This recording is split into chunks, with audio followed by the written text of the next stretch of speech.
안녕하세요. 고난주간 가상실험 말씀 나눔, 오늘은 그 네 번째 시간입니다. 오늘 우리 함께 나눌 말씀은요, 마태복음 27장 45절에서 46절의 말씀입니다. 이 말씀을 나누기 전에요, 제가 어제 나눈 말씀에서 정정하고 싶은 것이 있어서 먼저 말씀을 드립니다. 그것은요, 제가 어제 예수님 잡히시던 때에 베옷 이불 같은 그 옷을 벗어 던지고 도망친 제자를 사도 요한으로 말씀드렸는데, 그 사람은 마가 요한입니다. 제가 그 부분 착각이 있어서 잘못 전해드림이 있어서 그 부분을 바로잡고 넘어갑니다. 그렇지만요, 사도 요한도 다른 모든 제자와 마찬가지로 예수님 사로잡히실 때 예수님 버리고 도망간 것은 동일합니다. 의미에서는 차이가 없습니다. 이 점 정정하고 넘어가겠습니다. 양해를 부탁드립니다. 오늘 나눌 말씀 보겠습니다. 마태복음 27장 45절에서 46절 말씀 제가 읽어보겠습니다. 제6시로부터 온 땅에 어둠이 임하여 제9시까지 계속되더니 제9시쯤에 예수께서 크게 소리질러 이르시되 엘리 엘리 라마 사박다니 하시니 이는 곧 나의 하나님 어찌하여 나를 버리셨나이까 하는 뜻이라. 아멘. 오늘 이 말씀을 나누기 전에요, 우리가 한 두 가지 정도 좀 사전 이해를 가지고 이 말씀을 대했으면 좋겠습니다. 첫 번째는요, 유대인과 우리의 시간 개념의 차이입니다. 당시 유대인들이 가진 시간 개념은요, 우리의 시간과 한 6시간 정도 차이가 납니다. 그래서 여기 지금 기록되어 있는 제6시, 제9시 이런 시간은요, 오후 12시, 오후 3시 이렇게 이 시간에 한 6시간 정도를 더하면 우리 시간으로 이해할 수 있습니다. 그리고 또 한 가지는요, 거기서 이제 그것과 뭐 관련된 건데요. 우리가 이제까지 나눴던 가상칠언 앞에 세 말씀과 오늘부터 나눌 뒤에 네 말씀 사이에 시차가 있다는 것입니다. 그것은요, 마가복음에 보면요, 예수님께서 십자가에서 못 박히시던 시간을 제3시로 이야기합니다. 우리 시간으로 하면 아침 9시인 거죠. 그리고 복음서들이 다 같이 이렇게 기록하고 있는 것처럼, 공통적으로 기록하고 있는 것처럼 예수님께서 숨지신 시간은 오후 3시쯤 됩니다. 그래서 그런데 우리가 지금까지 나눴던 세 말씀은 예수님께서 못 박히시던 그 9시부터 12시 사이에, 특별히 언젠지는 몰라요. 그렇지만 9시부터 12시 사이에 예수님께서 하신 말씀이고, 오늘부터 나누게 되는 이 말씀은 그 12시부터 3시, 특별히 3시가 다 되었을 때 예수님께서 숨지시기 직전에 하신 말씀들이다라고, 그 시간적 차이가 있다라는 것을 이해하고 말씀을 들으시면 이 시차에 따라서 그렇구나, 우리에게 다가오는 조금 더 다른 느낌, 다른 좀 감동이, 그런 말씀의 깨달음이 있을 것 같습니다. 그래서 그것을 염두에 두고 오늘 말씀을 들으시면 좋을 것 같습니다. 자, 45절의 말씀 보면요, 제6시에서 제9시까지 온 땅에 어둠이 임했다라고 말씀하고 있습니다. 이것은요, 단순히 해가 구름을 가리거나 일식이나 어떤 이런 현상을 이야기하는 것이 아닙니다. 이미 아모스 8장 9절에서 예언된 것처럼 여호와의 날에, 그 날이 어두워질 것에 대해서 예언된 것이 이루어진, 하나님께서 특별한 배경을 지금 설정하고 계시다는 것으로 우리가 이해하고 이 말씀을 보아야 합니다. 하나님께서 특별한 하나님의 메시지를 전하시기 위해서 지금 배경을, 온 땅의 어두움의 배경을 지금 주신 것입니다. 그때 46절에 보면 제9시쯤에, 오후 3시쯤에 예수께서 크게 소리 지르십니다. 이것은요, 우리는 그냥 예수님께서 고통 가운데 소리 지르셨나 보다 라고 생각할 수 있지만요, 당시 예수님 주변에 있는 사람들은요, 깜짝 놀랄 만한 일이었습니다. 예수님께서 보여주시는 전혀 다른 모습이었기 때문에 그렇습니다.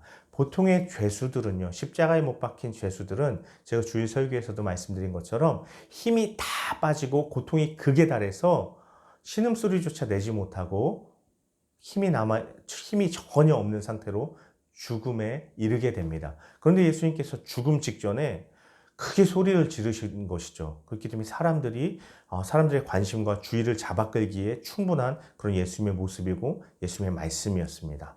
그 말씀은 엘리 엘리 라마 사박다니라는 말씀이었습니다.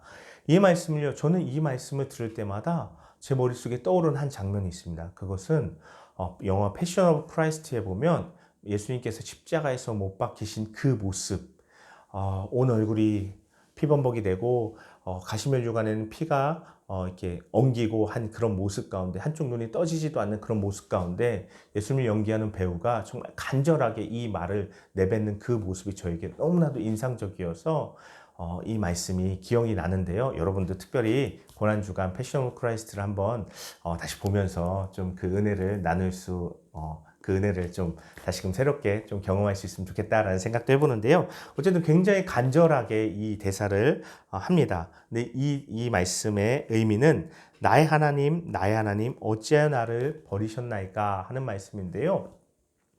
하나님, 예수님께서 십자가에서 못 박히신 고통이 너무 극심해서 하나님 어떻게 이런 고통 가운데 저를 버려두십니까? 라고 하는 말씀, 육체적인 고통으로 인한 부르짖음으로 우리가 이해할 수 있습니다. 하지만 이 말씀은요, 그 이상의 의미를 담고 있습니다. 특별히 한 표현에 그 의미가 담겨 있는데 그것은요, 나의 하나님입니다. 하나님을 하나님이라고 부르지 뭐라고 불러요? 라고 생각할 수 있지만 마태복음을 처음부터 쭉 읽어보면요, 예수님께서 하나님을 부르실 때 한 번도 하나님이라고 부른 적이 없습니다. 대신에 아버지라고 항상 부르고 고백하고 있다는 것을 우리가 마태복음을 읽어보면 확인할 수 있습니다.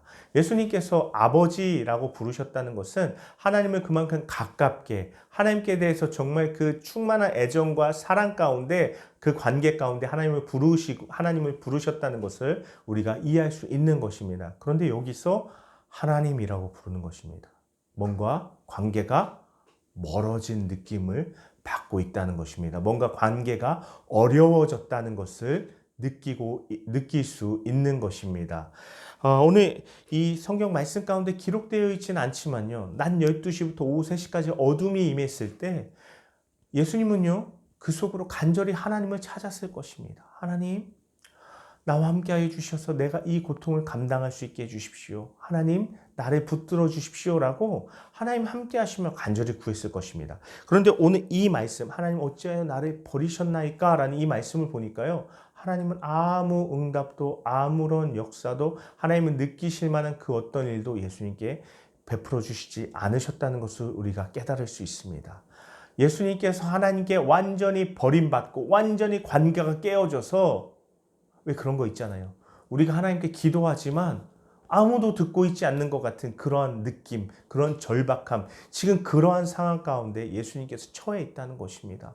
하나님 어떻게 저를 이렇게 버리십니까? 어떻게 이렇게 하나님이 느껴지지 않게 이렇게 저를 버려두십니까? 라고 예수님께서 관계의 단절의 고통 가운데, 육신의 고통보다 이것이 더 큰 고통이었던 거예요. 전날 겟세마네 동산에서 이 잔이 저에게 할 수 있다면 이 잔이 저에게 지나가게 해주십시오 라고 기도했던 것도 육신의 고통보다 사실 이 하나님께로부터 버림받고 하나님과 관계가 철저하게 끊어지는 이것을 예수님께서 두려워하셨던 것입니다.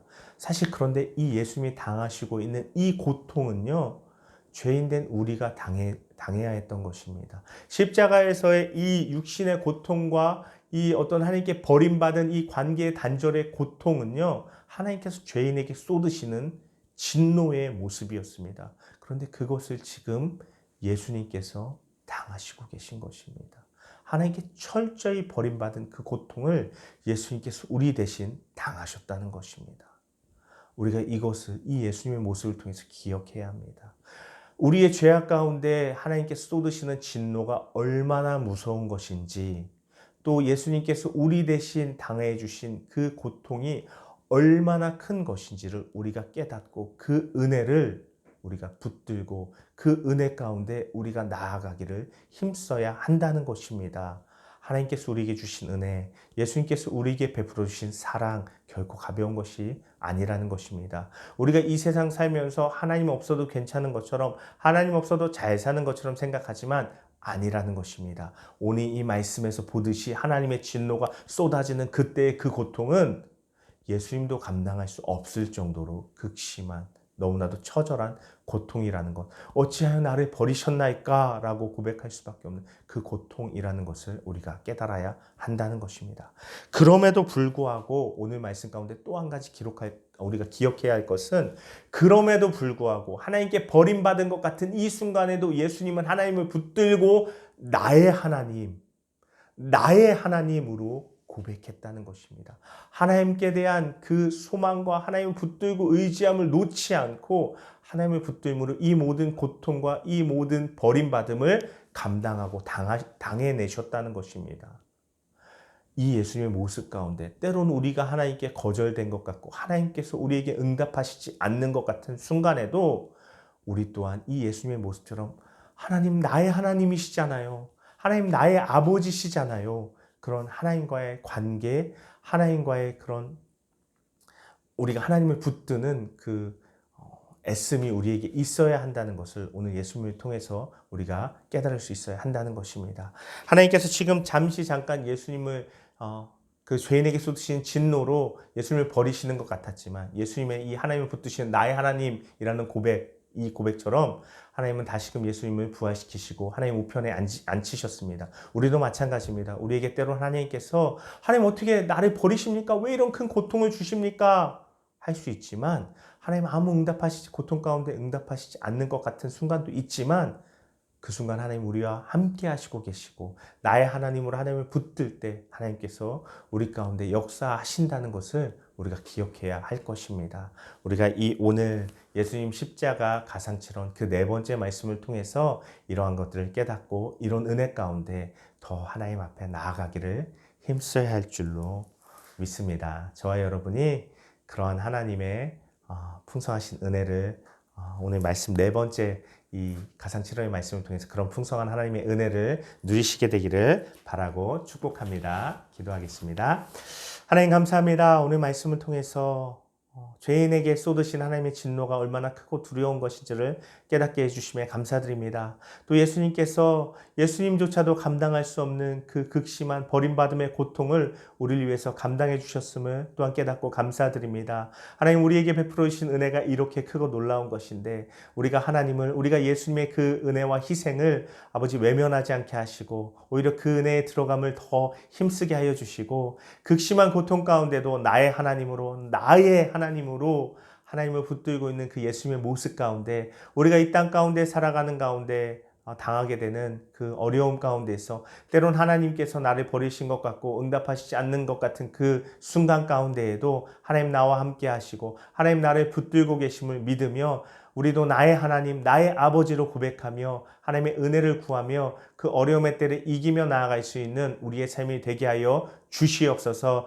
하나님 이 코로나19의 어려움 상황 가운데도 하나님 우리와 함께 하심을 믿습니다. 하나님이 나의 하나님 되고 나의 아버지됨을 믿으며 고백하며 의지하며 나아가오니 하나님 우리 어려운 현실 가운데 역사해 주시고 일상을 회복시켜 주시고 이 온 땅 가운데 두려움의 질병의 두려움이 떠나가게 하여 주시옵소서. 하나님 이 고난주간 한 시간 우리가 더 하나님의 말씀 가운데 예수님의 가상칠언 말씀을 통해서 하나님께 나아갈 때 하나님 더 풍성한 은혜로 우리에게 함께해 주시고 부활의 기쁨이 우리 안에 충만히 임할 수 있도록 하나님 역사하여 주시옵소서. 예수님의 이름으로 기도드립니다. 아멘. 오늘도 하나님께서 우리에게 주신 이 말씀으로 더 하나님의 풍성한 은혜를 누리시고요. 예수님의 십자가에 그 풍성한 은혜가 우리 가운데 경험되어지는 복된 한 날 되기를 바랍니다. 오늘도 하루 화이팅 하시고 내일 이 시간 다시 만날 수 있길 바랍니다. 여러분 오늘도 좋은 하루 되세요. 안녕.